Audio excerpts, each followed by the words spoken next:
So here we are looking at a comparison between the the Yes Pick Your Line and the Yes Optimistic. This is a Yes Pick Your Line 2016, but nothing's changed for 2017.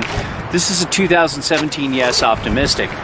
I took them out with the same binding, same boots, same stance width, 23, same stance angles, and rode them back and forth all day. And it was so windy yesterday that I couldn't do the review. The stand kept falling over.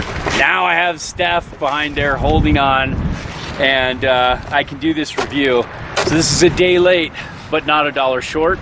And I've got, I know a lot of people are gonna ask about this because they're both Yeses, like more free ride boards, but they're so different. They're so apples to oranges. This is a super wide board with almost no taper, just minimal taper, underbite technology, super deep side cut, and super short. This is a 154. They say to ride this about 5-6 centimeters shorter than your average board. This is a 159, so that's why I paired these two up the way they are. The Yes Pick Your Line is got tapered underbite, and it's more of a traditional daily driver free ride board that you can center up and ride more like a double ender on groomer days, and then set it back and get way more surfy powder on the powder days. But the Optimistic to me is just a unique, special board. It feels like kind of like two things it does really well, like driving carvy turns when you pick up a little bit of speed, and then powder, and it's got that like hovercraft type of present to it. It's like a hovercraft with much faster turn initiation. One of my readers, Ren, asked me a question, and he wanted to know like how these boards compare in turn initiation, especially in like slow, steep, uneven terrain. Let's say you're dropping into like steep tree chutes and stuff like that, and you have to make some quick slow speed adjustments. Well, that's where I prefer the Pick Your Line. It's much faster, short radius turns, really quick edge to edge. It's really quick and slow. However, this is surprisingly quick for how wide it is. I think this is like a 27 centimeter waist, where this is 25, like 25.3, 25.2, somewhere around there. So this is much easier to skid your turns, the Pick Your Line. It's much easier to make quick, slow speed turns.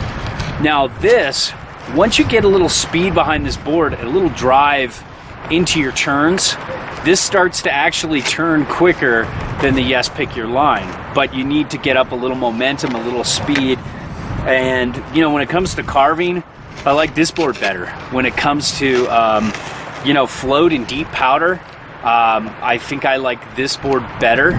When it comes to tight situations, tighter, steeper situations, I'd prefer this. Bank slalom, I'd prefer this. So this is kind of more of like a powder carver, a powder board and a carver. And but it's such a joy to turn. And this is kind of more of that daily driver. You can even ride this a little bit switch, where the Optimistic with its weird tail is just not that much fun. Switch, it's, even though you're kind of centered, you're close to center on side cut, where this you're set back, and you've got more taper on this than this. It's still, you've got so much more tail on this, and you can get so much closer to centered that it actually rides switch okay. But these are both really directional boards.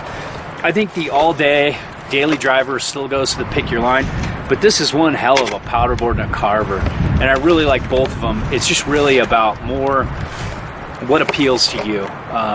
Do you want a tight, do you want a smaller board with way more volume, or do you want just a more traditional free ride board that